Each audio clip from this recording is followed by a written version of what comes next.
सुल्तानपुर की लोकप्रिय सांसद, पूर्व केंद्रीय मंत्री श्रीमती मेनका गांधी जी, प्रदेश सरकार में मेरे वरिष्ठ सहयोगी वित्त और चिकित्सा शिक्षा विभाग के मंत्री श्री सुरेश खन्ना जी, साध्वी प्राची जी, भारतीय जनता पार्टी के प्रदेश मंत्री श्री शंकर गिरी जी, क्षेत्रीय महामंत्री सुशील त्रिपाठी जी, जिला उपाध्यक्ष संजय सिंह त्रिलोकचंद जी, जिला महामंत्री श्री घनश्याम चौहान जी, जिला पंचायत अध्यक्ष श्रीमती उषा सिंह जी, ब्लॉक प्रमुख शिव कुमार सिंह जी, विधायक लंबोआ से देवमणि द्विवेदी जी, योगेंद्र सिंह जी, पूर्व मंत्री ओम प्रकाश पांडे जी, ज्ञानेश्वर शुक्ला जी, महेश सिंह जी, विधान परिषद सदस्य शैलेंद्र सिंह जी, जय नारायण तिवारी जी, प्रदीप शुक्ला जी, विजय कुमार पांडे जी, बद्री प्रसाद यादव जी और भारतीय जनता पार्टी के लोकप्रिय प्रत्याशी शिवम प्रकाश पांडे बजरंगी जी और उपस्थित भाइयों बहनों, आज मुझे आप सबके बीच में इसौली विधानसभा सीट पर भारतीय जनता पार्टी के प्रत्याशी के समर्थन में अपील करने के लिए आने का अवसर प्राप्त हुआ है। मैं सबसे पहले इस धरती को नमन करता हूं, क्योंकि धरती का संबंध आज से नहीं, त्रेता युग के रामायण काल की स्मृति को ये मान्यता है। भगवान राम के पुत्र महाराज कुश के नाम पर इस नगरी को बसाया गया था और ये भी मान्यता है कि बजरंगबली ने कालनेमी का वध यहीं पर किया था और हमारा प्रत्याशी भी बजरंगी ही है। भाइयों बहनों, स्वतंत्रता संग्राम के आंदोलन में भी सुल्तानपुर का बहुत बड़ा योगदान था। भारत की स्वाधीनता के लिए, भारत की आन मान और शान की रक्षा करने के लिए हमारे देश के जिन महान क्रांतिकारियों ने अपने आप को बलिदान किया था, उसमें सुल्तानपुर कभी पीछे नहीं रहा। मैं इस धरती को, जिसका अपना पौराणिक, ऐतिहासिक महत्व हो और वह धरती आज जब विकास की एक नई बुलंदियों की ओर छूते हुए दिखाई दे रही है, इस अवसर पर मैं आप सबका हृदय से अभिनंदन करता हूं।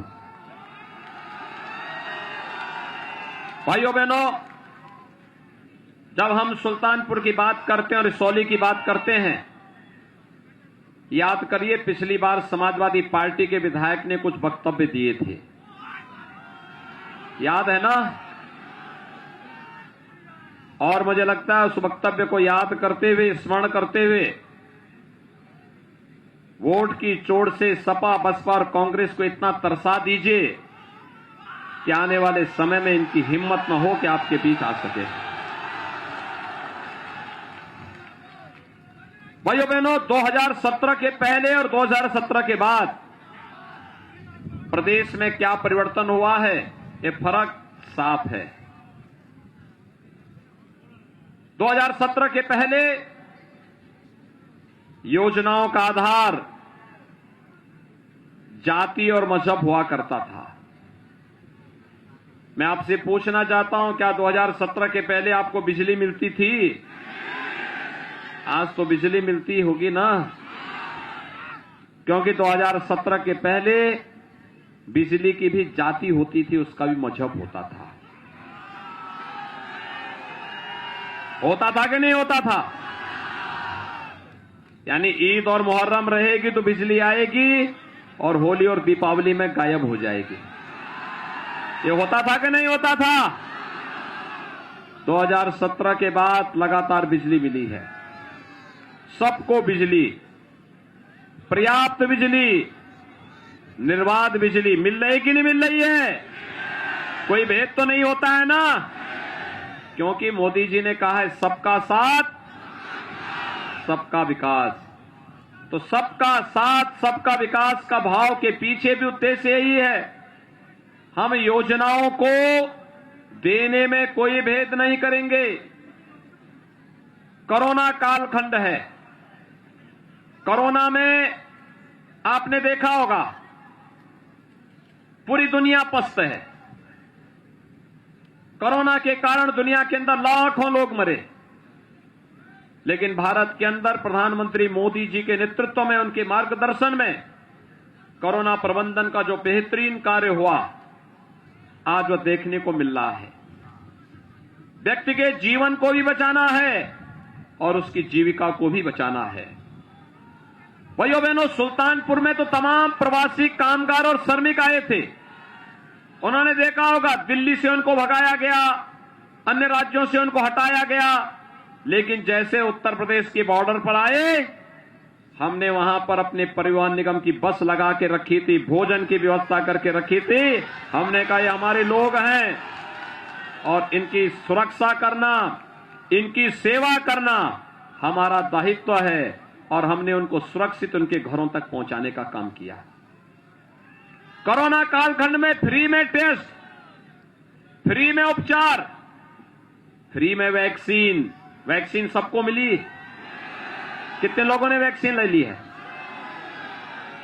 कितने लोगों ने ली? थोड़ा पीछे जो लोग बैठे वैक्सीन नहीं लिए हो अभी, ले लिए? सब लोग ले लिए ना? ये वैक्सीन का पैसा तो नहीं लगा था, ये फ्री में मिली थी ना? अगर 17 के पहले होता, सपा बसपा का कार्यकाल होता ना, तो ये वैक्सीन मार्केट में ब्लैक हो जाती है।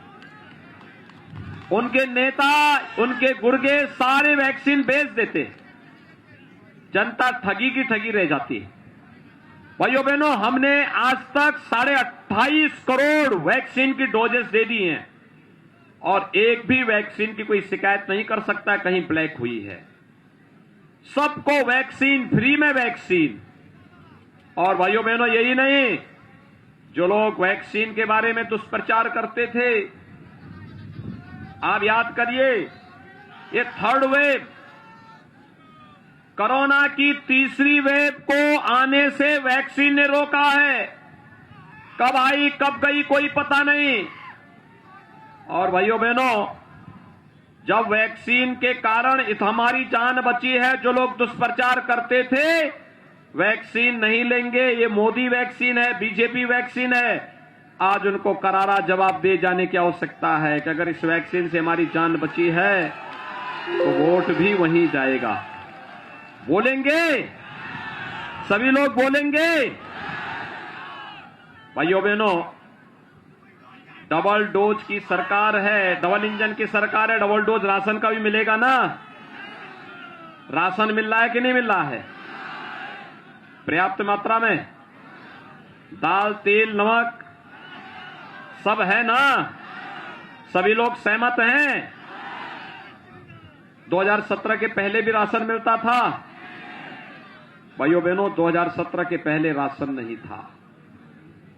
ये सारा राशन खाद्यान्न माफिया डकार जाते थे, जिनका संबंध समाजवादी पार्टी से या बहुजन समाजवादी पार्टी से हुआ करता था।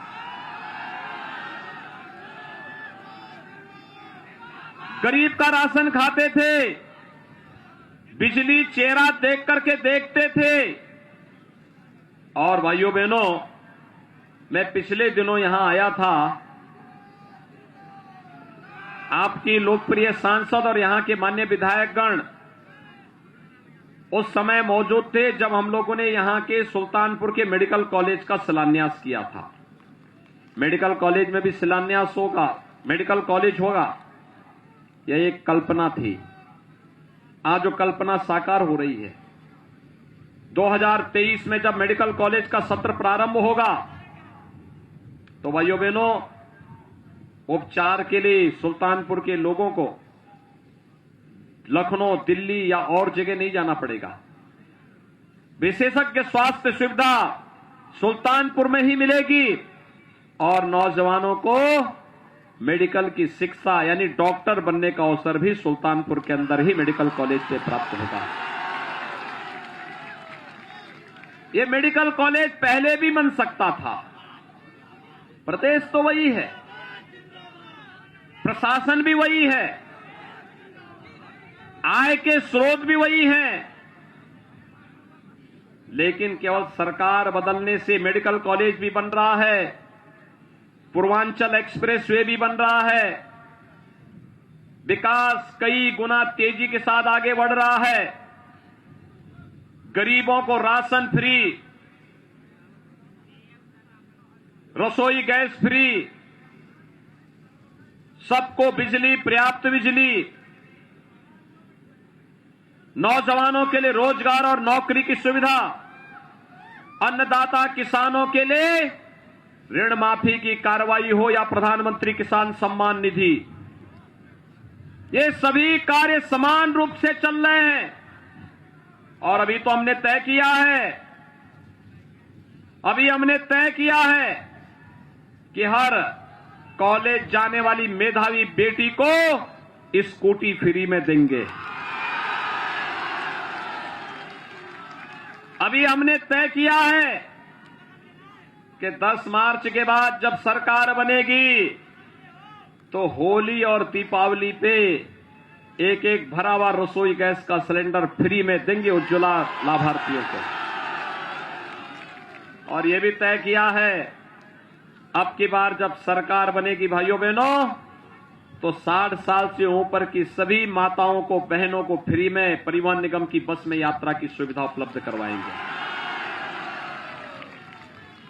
अभी सरकार ने यह भी तय किया है कि सरकार अब जब बनेगी अगले 5 वर्ष के अंदर ऐसी स्थिति पैदा करेंगे, किसी किसान को ट्यूबवेल का बिल देने की आवश्यकता नहीं पड़ेगी, फ्री में बिजली मिलेगी।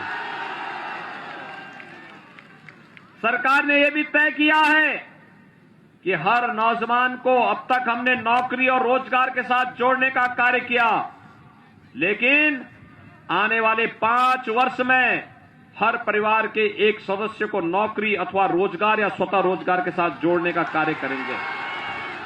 अब उत्तर प्रदेश का नौजवान पिछड़ा नहीं होगा, फिसड्डी नहीं होगा, पहचान का संकट नहीं आएगा।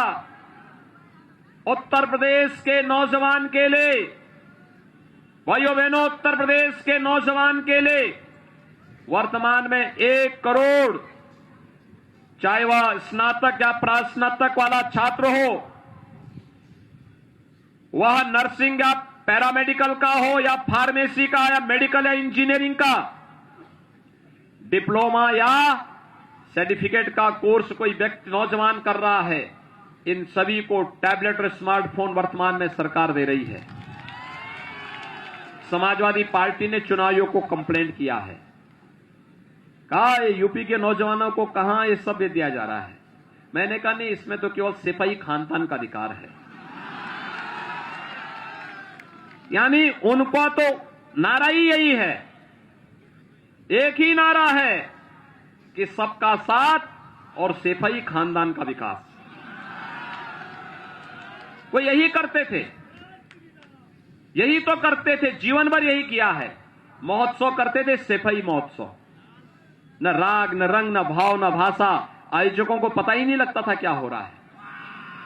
आज जब हमें अवसर मिलता महोत्सव का, तो भाइयों बहनों, दीपोत्सव होता है, दीपावली कैसे मनाई जानी, अयोध्या की दीपावली दुनिया के सामने ब्रांड बनती है।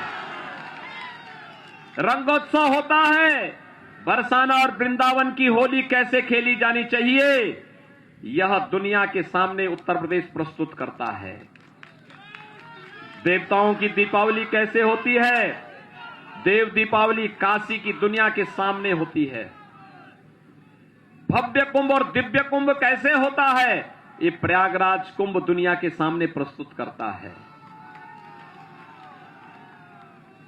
तो ये सैफई खानदान जो लगातार हर एक बात पर अपना अधिकार जमा करके जबरदस्ती हड़पने की आदत डालता था ना, इस बार करहल के लोगों ने भी तय कर दिया है, सपा मुखिया की जमानत जब्त करेंगे।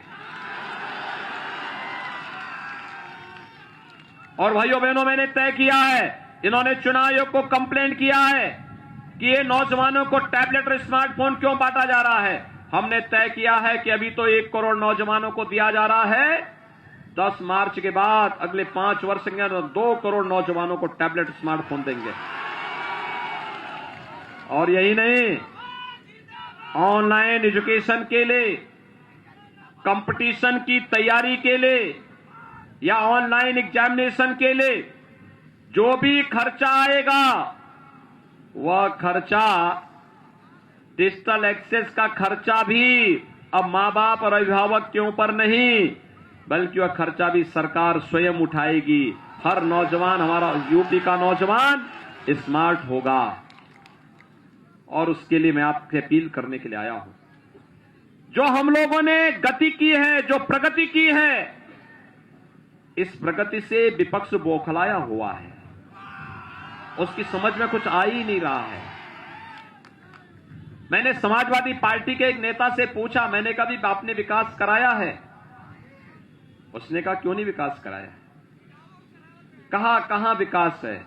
आपका विकास कहां? मैंने कहा एक्सप्रेसवे, मेडिकल कॉलेज, हाईवे, बिजली। कहा हम भी दे सकते थे, लेकिन हमारी समझ में नहीं आ रहा था कैसे देना है। तो मैंने कहा जब तुम समझोगे नहीं, 12 बजे सो के उठोगे,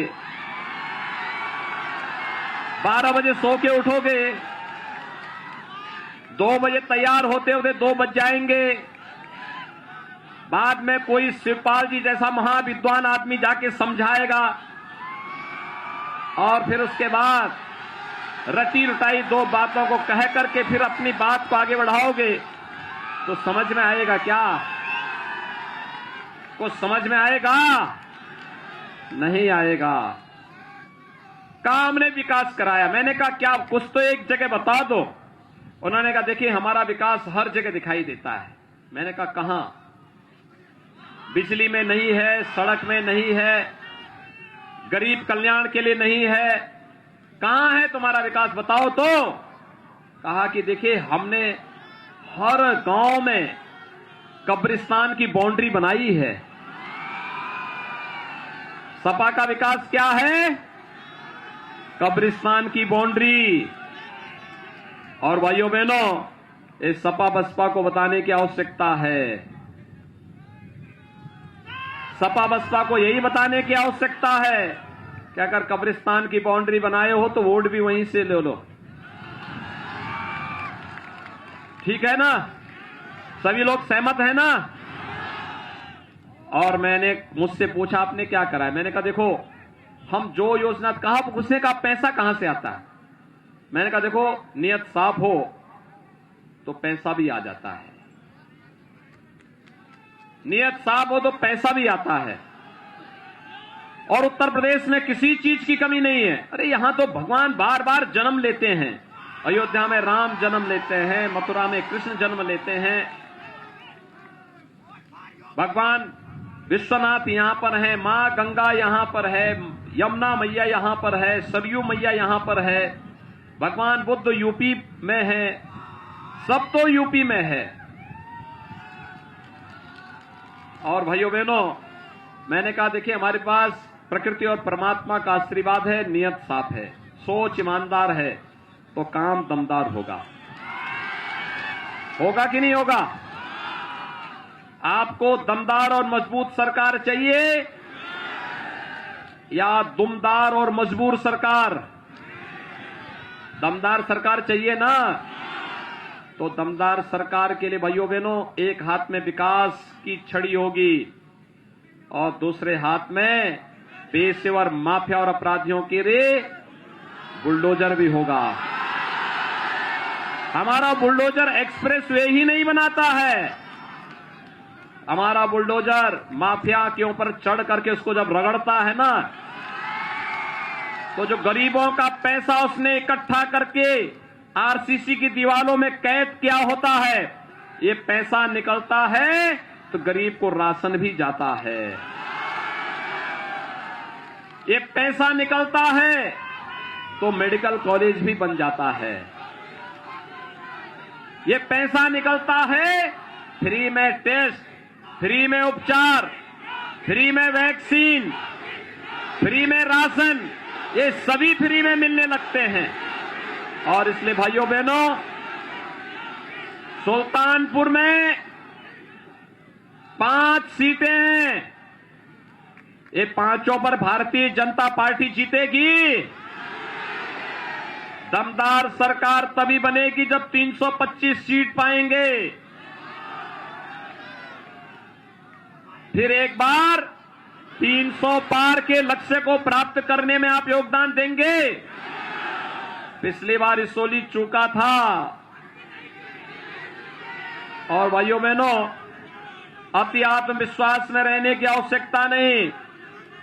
पिछली बार चूका था तो खामियाजा किस रूप में भुगतना पड़ा था, देखा नहीं? जो व्यक्ति विधायक चुना गया था क्या क्या गाली देता था, सुना होगा ना? क्या क्या गाली दे रहा था। अब इन समाजवादियों को यही इनका संस्कार है और थूक करके चाटने का ही इनकी आदत है। गाली भी देता था और उसके बाद नाक भी रगड़ता था। और मैं इसीलिए आपसे कहने के लिए आया हूं, पिछली बार चूके थे, इस बार चूकना मत। तैयार है ना? बजरंगी को जिता के भेजेंगे भारी वोटों से।